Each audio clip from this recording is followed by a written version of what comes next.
Hello everyone again, welcome back to Storytime with our Ladybird theme this week, and I've managed to find a little ladybird who's going to help me read the story today. And the story today is called The Very Lazy Ladybird, and we're going to try today to see if we can do some actions with it as well. So you're going to need to jump up and you're going to move around, and we're going to copy the actions of some of the characters and the animals in the story. So I'll pop my little ladybird, where should I pop her on there, so that she can listen to the story as well. And it's a a pop-up book today. So it's going to have lots of exciting things for you to do. So get ready to move around as well to copy the actions of the story. So it's The Very Lazy Ladybird, and it was written by a lady called Isabel Finn. So Isabel Finn was the author of the story. That means the person who wrote the story. Do you remember? We call that person the author. Does anybody remember what we call the person who draws the pictures in the story? It was quite a long word, but we did learn it at nursery when we had our book week, and it was called the illustrator. So the author writes the words in the stories, and the illustrator draws the pictures in the story. So let's see what Isabel Finn wrote in the story, and let's see what Jack Tickle, with pictures he drew, because he was the illustrator in the story. Right, let's make a start and get ready to move for those actions. The Very Lazy Ladybird. The very lazy ladybird liked to sleep all day and all night. So she didn't know how to fly. One day she wanted to sleep somewhere new. But what could she do? She couldn't fly. So she couldn't move to go and find somewhere else to sleep, because she couldn't move by herself. Then the lazy ladybird had a very good idea when a kangaroo bounced past. Here comes the kangaroo. So how did the kangaroo move? That's right, the kangaroo bounced. So up on your feet and see if you can show me how to bounce like a kangaroo. Off you go, bouncing, bouncing, bouncing all around the room, just like the kangaroo. That was good fun. Now come back, sit down nicely, and we'll sit down and we'll read the rest of the story. So we're going to look here and remember that this little bit on the kangaroo was called the kangaroo's pouch. And I don't know whether you can also remember the name of the baby kangaroo that's called a joey, that sits in the pouch on the of the kangaroo. Right, are we all ready for the next page? Are we all sitting back down? Let's see what happens.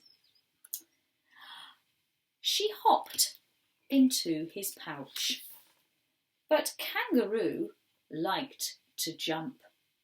Oh, I can't sleep in here, cried the lazy ladybird. It's far too bumpy. So when a monkey swung by,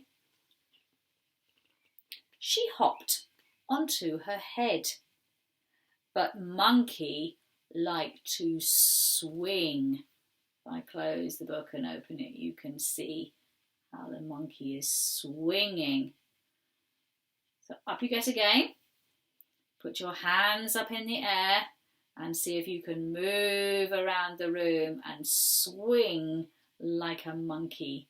Off you go, be careful, and swing your arms and move your legs just like the monkey in the story. Right, you ready to sit down again? Right, back on your bottoms. And the ladybird said, I can't sleep in here, said the lazy ladybird. I'm feeling so dizzy. She's been swinging around with the monkey. It's made her feel very, very dizzy. So when a bear ambled by. Ambled means you're walking very, very slowly. She's a very heavy animal and she's got 1, 2, 3, 4 legs. So in a minute you can get down on the floor and you can pretend to amble, walk very, very slowly on your 4 legs. Are you ready? Oh, she hopped onto his ear. But the bear liked to scratch. Can you sit and can you scratch?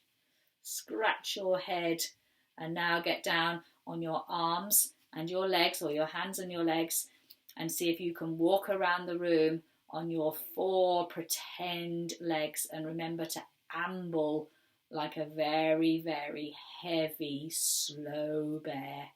Off you go. Amble, amble, amble. Off you go, round carefully. And then when you come back, you can sit on your bottom like the big bear, and then you can scratch your head in the same way. So here's the elephant coming next. I can't sleep here, said the lazy ladybird. He never sits still. So the bear was scratching his head and moving around, and the ladybird said, I can't sleep here anymore. So when an elephant trundled by, that's another word, isn't it? We've had ambled and now trundled by. That means a big plodding, trundling walk on big, big, heavy feet. And the elephant also has a trunk. A trunk. Let's see what happens with the elephant. So the ladybird hopped onto the elephant's trunk. At last, thought the ladybird, I've found someone. Someone who doesn't jump, like the kangaroo, doesn't swing, like the monkey, or doesn't scratch, like the bear. I wonder what the elephant will do. I wonder what will happen when I turn the page.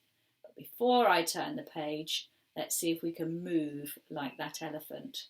You're going to need to move on your 4 legs, so down on your hands and your feet, and you could probably use your arm to make a trunk, and see if you can move around the room just like an elephant.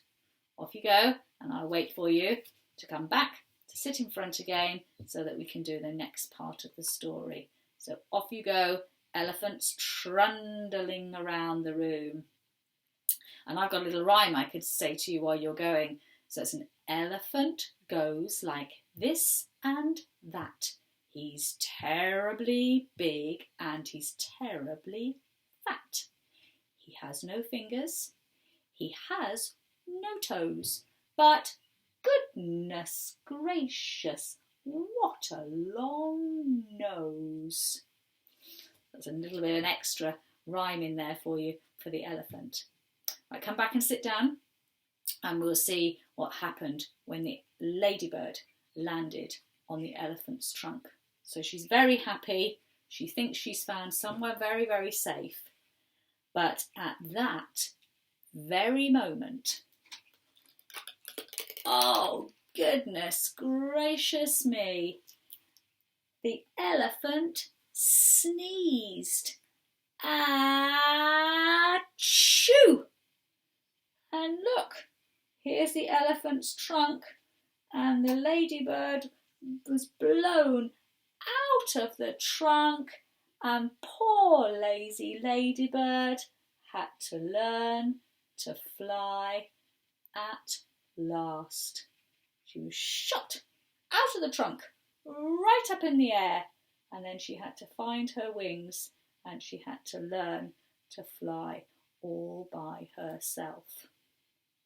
So the elephant really helped her in the end and made her get off her bottom and go and do some flying and learn how to fly and to find somewhere nice and new to sleep. So we'll have a look at the animals again in the story. Do you remember what the first animal was? The first animal was a kangaroo. And the baby inside the kangaroo's pouch is called a Joey. The next animal was the monkey, and the monkey swung through the trees. He was swinging just like you were moving, and you were swinging through the trees. The next animal was the grizzly bear, who spent all his time scratching his head. And it said that he ambled, didn't he? He was very, very slow. He ambled around. And a baby bear is called a cub. And the last animal in the story is an elephant. And there was another word there. The elephant trundled, moved very, very slowly and trundled. And we did the little rhyme with the elephant's trunk. And a baby elephant is called a calf. And right at the very end of the story, the elephant sneezed. Achoo! And the ladybird had to learn to fly all by himself. And he was no longer a lazy ladybird. So that's our next story in our story time this week, all about ladybirds. So I'll find you some more books and I'll come back and I'll read you a story another day. Take care. Bye.